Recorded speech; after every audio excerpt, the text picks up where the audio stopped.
Bonjour, bienvenue à la formation. Nous sommes rendus au module 2, le module de la focalisation. La focalisation, c'est un processus très important en entretien motivationnel. C'est lui qui va donner la direction, vers où on veut se rendre avec l'usager. C'est la destination. Donc, on veut guider l'usager, dans le fond, dans son changement en lien avec cette focalisation. Donc, l'usager, quand il vient nous voir, qu'est-ce qu'il veut, qu'est-ce qu'il souhaite, où veut-il aller?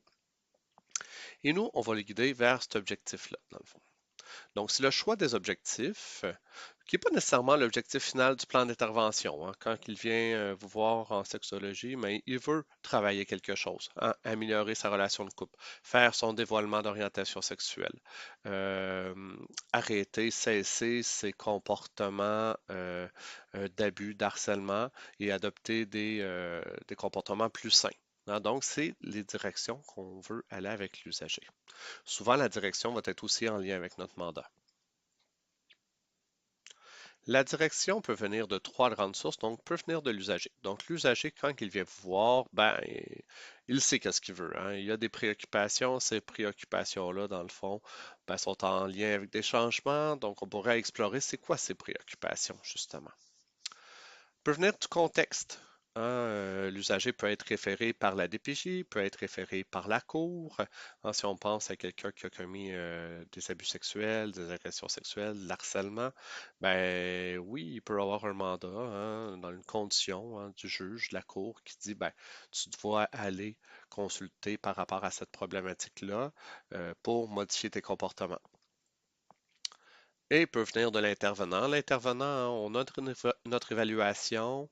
Donc, dans l'évaluation, il y a peut-être des thématiques, des objectifs qui vont ressortir, qu'il va falloir aborder avec la personne pour faire de l'entretien motivationnel.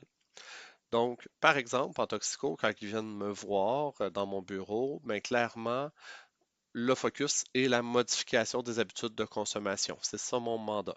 Par la suite, ben, l'usager peut avoir différents types de désirs en lien avec sa modification des habitudes de consommation. Ça peut être la diminuer, ça peut être l'arrêter, diminuer certaines substances, continuer d'autres substances. Donc, il y a plusieurs types de focus possibles avec lui. Donc, le but est de réussir à s'asseoir avec cet usager-là et de trouver un focus qu'on va pouvoir travailler ensemble, un focus partagé. Le focus va aussi nous permettre de voir qu'est-ce que du discours changement en lien avec ce focus-là, de qu'est-ce qu'il n'y en est pas. Je vais vous donner un exemple. Vous avez quelqu'un qui veut arrêter de travailler pour s'entraîner. S'il va voir un coach sportif, s'entraîner, lâcher le travail, s'entraîner davantage devient du discours changement, parce que dans le fond, le coach sportif veut l'emmener à aller dans cette direction-là. Par contre, si vous êtes en employabilité et vous avez le même usager, s'entraîner devient du discours maintien, OK? Parce que l'objectif, le focus, c'est retourner sur le marché de l'emploi. Vous allez voir, le focus, c'est des fois un peu plus flou à comprendre. Je le compare souvent à la feuille de laurier dans la sauce à spaghetti. Le laurier, peu de monde savent vraiment quoi ça goûte, mais quand il n'y en a pas dans la sauce à spaghetti, on le sait clairement. C'est pareil en entretien motivationnel. Le focus, des fois, c'est un peu plus flou à bien saisir, mais s'il n'y en a pas, on n'est pas en entretien motivationnel. On est plus en exploration. On va suivre la personne. Dans le fond, les interventions en entretien motivationnel sont faites pour aller dans une direction, donc on veut faire naître du discours changement en lien avec le focus. J'ai une amie, Karine Gaudreau, qui est formatrice en entretien motivationnel, que j'adore, qui dit le focus, c'est comme les racines d'un arbre. Il y a plusieurs racines. Chaque racine représente un focus. Dans le fond, quand la personne vient nous voir, mais on va travailler une des racines.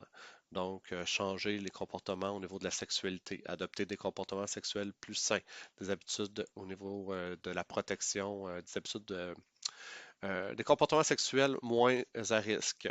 Donc, ça ici, ça serait notre racine principale.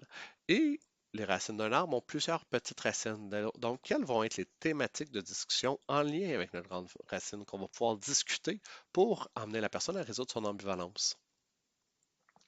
Par exemple, si vous avez, si on retourne à la vidéo de Joe veut faire son dévoilement. Donc, le dévoilement serait la grande racine. Et il y a plusieurs raisons pour faire ce dévoilement-là. hein, elle veut vivre plus en liberté, elle veut être plus authentique.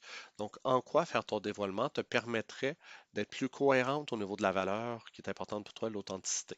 En quoi faire ton dévoilement te permettrait de vivre plus en liberté? Si tu ne fais pas ton dévoilement, quel sera l'impact sur ta liberté, ton authenticité? Donc, vous voyez, on veut parler de certaines problématiques, certaines thématiques en lien avec la grande racine pour résoudre l'ambivalence.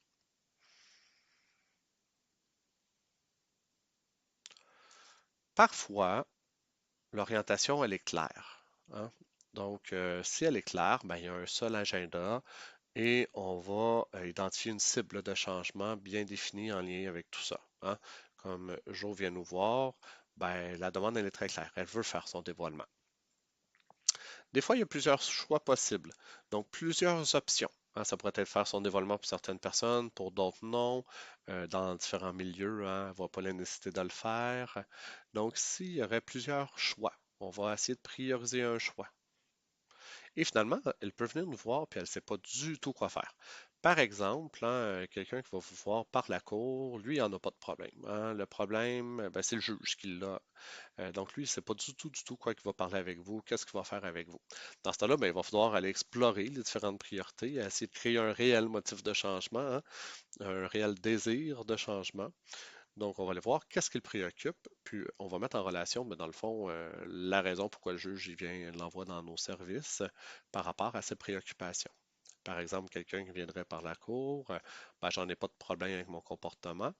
Bon, mais tu as quand même pris la décision aujourd'hui de venir me voir. Donc, venir réfléchir avec moi est plus important que de vivre la conséquence. Ben oui, je ne me tente pas d'aller en prison. OK, tu veux pas aller en prison? Qu'est-ce que tu souhaites? Ben, je souhaite vivre en liberté, je souhaite rester avec mes enfants, je souhaite continuer à travailler. Donc, si on identifie, hein, on, on peut souligner à la personne, mais justement, venir travailler ton comportement que le juge te demande de venir travailler va te permettre ben, de maintenir tes relations familiales, va te permettre de rester en liberté, va te permettre de poursuivre ton travail. Donc, en quoi ne pas travailler ce comportement-là pourrait nuire aux autres sphères de ta vie. Donc, vous voyez, on vient de trouver un focus et des thématiques en lien avec ce focus-là.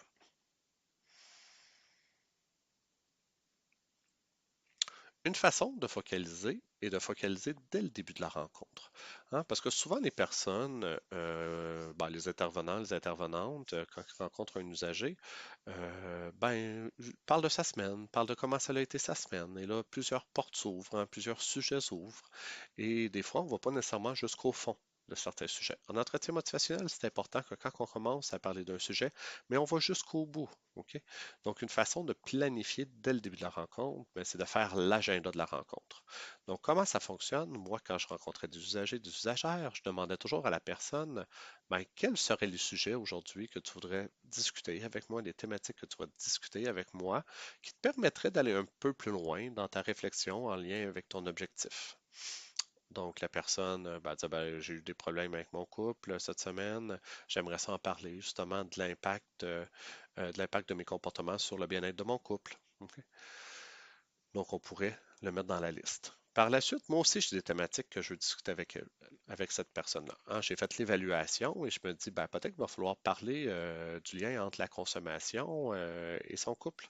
Donc, tu veux avoir un meilleur mieux-être en couple et je me rends compte dans l'évaluation que la consommation vient nuire à ce bien-être-là dans votre couple. Donc, peut-être qu'il faudrait en parler. Et finalement, on va négocier l'ordre de priorité, hein. Par quelle thématique on va commencer à parler aujourd'hui? Parfois, dans la rencontre, ben, d'autres thématiques peuvent arriver.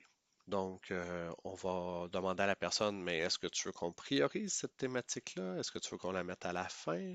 Qu'est-ce que tu veux qu'on fasse avec cette problématique-là? Est-ce qu'on l'aborde? On finit de faire qu'est-ce qu'on est en train de faire et on en parlera par la suite ou dans une prochaine rencontre. On peut le prendre en note pour ne pas l'oublier.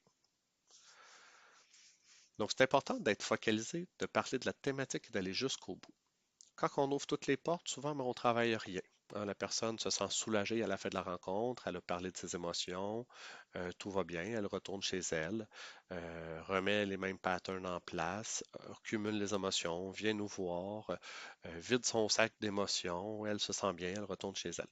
Donc, quand souvent, ils vont venir, c'est ça, ils vont venir faire comme un, un reset chez nous et ils retournent par la suite chez eux pour remettre les mêmes patterns en place. Donc, qu'est-ce qu'on veut, nous, en entretien motivationnel? Ben, c'est de gérer la situation, amener la personne à aller plus loin dans sa démarche.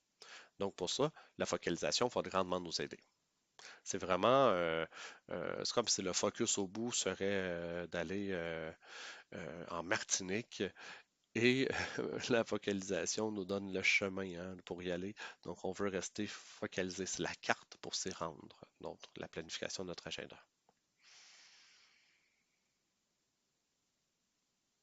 Un moyen de mieux planifier l'agenda ou d'aider l'usager à identifier les thématiques qu'il aimerait discuter, c'est la cartographie de l'agenda ou, autrement dit, le napperon de Rolnick. Donc, ici, vous avez des usagers hein, qui, comme on a vu tantôt, hein, qui pouvaient arriver avec plein de thématiques qu'ils veulent parler. Donc, on pourrait utiliser un apron vierge. Donc, vous prenez les cercles, mais vous ne mettez pas de mot dedans et vous le remplissez avec la personne. Hein. Vous pourriez mettre toutes ses préoccupations dans ce apron-là.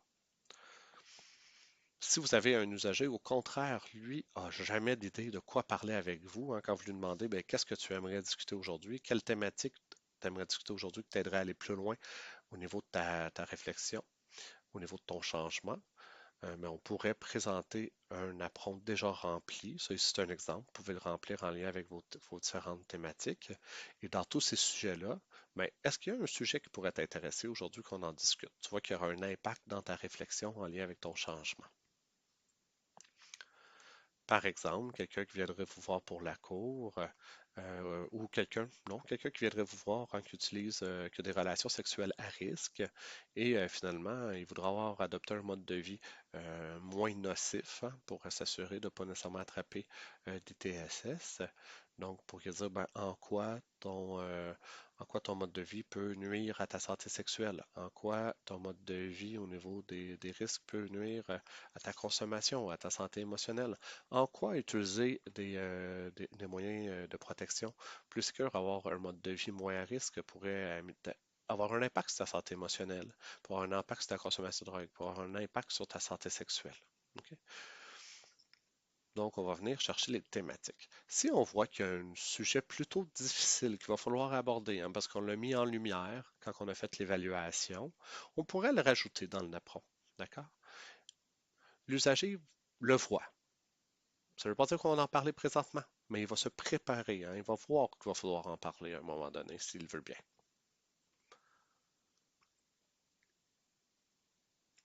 Pour vous pratiquer avec les napperons, vous pouvez reprendre la vidéo qui a été faite avec Joe, l'engagement dans la relation, la première vidéo la deuxième vidéo qu'on a regardée pendant la formation. Et on va essayer de faire le napperon de Joe. Donc, qu'est-ce qui la préoccupe en lien avec son dévoilement? Et on va tenter de remplir ce napperon-là. Vous pouvez aller à la page 15 de votre cahier du participant. Donc, vous pouvez faire l'atelier et ensuite on revient pour en discuter. Donc, moi, je vais prendre la page 15 de votre cahier du participant.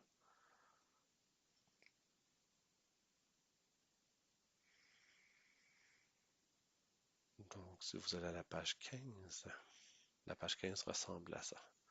Donc, le napperon de jour. Donc, vous avez mis sur pause, vous êtes revenu, vous avez fait l'atelier, vous avez regardé la vidéo.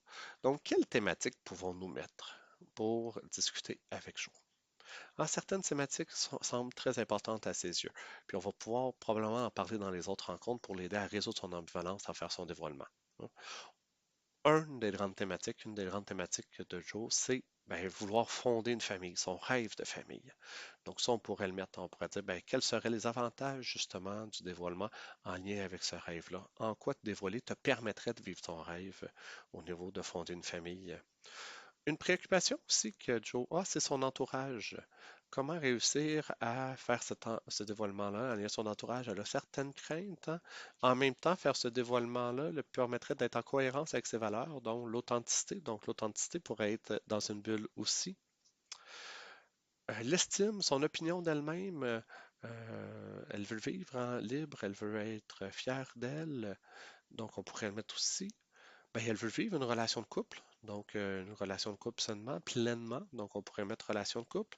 La notion de liberté est aussi très importante. En quoi ce dévoilement-là te permettrait de mettre en place, d'être en cohérence avec ta valeur liberté. Et on parle d'équilibre aussi au niveau psychologique, hein. Elle dit que ben, ne pas le dire, ça lui impose un stress. Donc, si elle le dit, ben, il y aurait des avantages, hein. Elle dormirait mieux, serait moins stressée, son petit hamster se mettrait un peu en pause. Donc, vous voyez déjà plein de thématiques, hein, dans cette vidéo-là d'environ 14 minutes qui ressortent et qu'on pourrait parler avec elle dans les prochaines rencontres pour l'aider à aller plus loin dans sa réflexion et vouloir résoudre son ambivalence.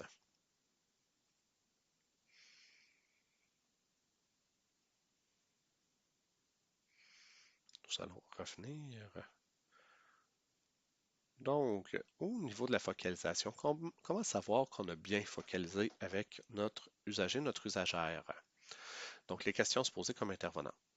Quels sont les objectifs réels de changement de cette personne-là? Donc, dans toutes les cibles qu'elle a, dans ses préoccupations, laquelle on va prioriser pour focaliser? Ai-je une vision différente du changement à accomplir? Donc, est-ce que Joe et moi partageons le même chemin? OK? Est-ce qu'on veut aller à la même destination? Si on a un agenda caché, si on ne vise pas la même destination, ben ça peut créer, hein, de la dissonance dans la relation, de la réactance de la part de l'usager, hein, parce qu'il se rend compte qu'on ne va pas dans la même place et qu'on essaye de le tirer dans une direction. Donc, c'est important que cette direction-là soit partagée avec la personne, hein. Par exemple, je travaille moi en dépendance et selon moi, là, tout le monde devrait faire de l'abstinence. OK? Par contre, à l'extérieur, c'est affiché que je fais de la réduction des méfaits. Donc, les usagers, quand ils viennent me voir, les usagères, quand ils viennent me voir, ben, s'attendent à la réduction des méfaits, que je puisse les accompagner à modifier leur habitude de consommation pour qu'elles deviennent moins nocives sans nécessairement arrêter. Ça ne veut pas dire que l'abstinence est interdite, qu'on ne doit pas jamais l'être. La réduction, ben, ça peut être l'utilisation de matériel propre jusqu'à l'abstinence. Par contre, si moi j'essaie d'influencer toutes mes usagers, toutes mes usagères à devenir abstinentes, ben là, j'ai mon agenda caché et ils vont le sentir, hein. Je vais les tirer beaucoup trop fort dans cette direction-là. Donc, il risque d'avoir de la réactance, de la dissonance dans notre relation. Donc, l'agenda doit être partagé et clair pour tout le monde. Est-ce qu'on travaille ensemble dans un but commun? Ai-je l'impression que nous allons dans la même direction? On va à la même place? Ai-je une idée claire de la destination? Donc, est-ce que j'ai bien compris la focalisation de la personne? Est-ce que j'ai bien compris son focus? Est-ce que l'entrevue ressemble plus à une lutte qu'à une danse? Donc, évidemment, si c'est un agenda caché, ben, je risque de plus la lutter, à l'emmener dans ma direction. Par contre, si c'est très clair, on va danser, hein. Je vais l'accompagner, je vais la guider vers ce changement-là.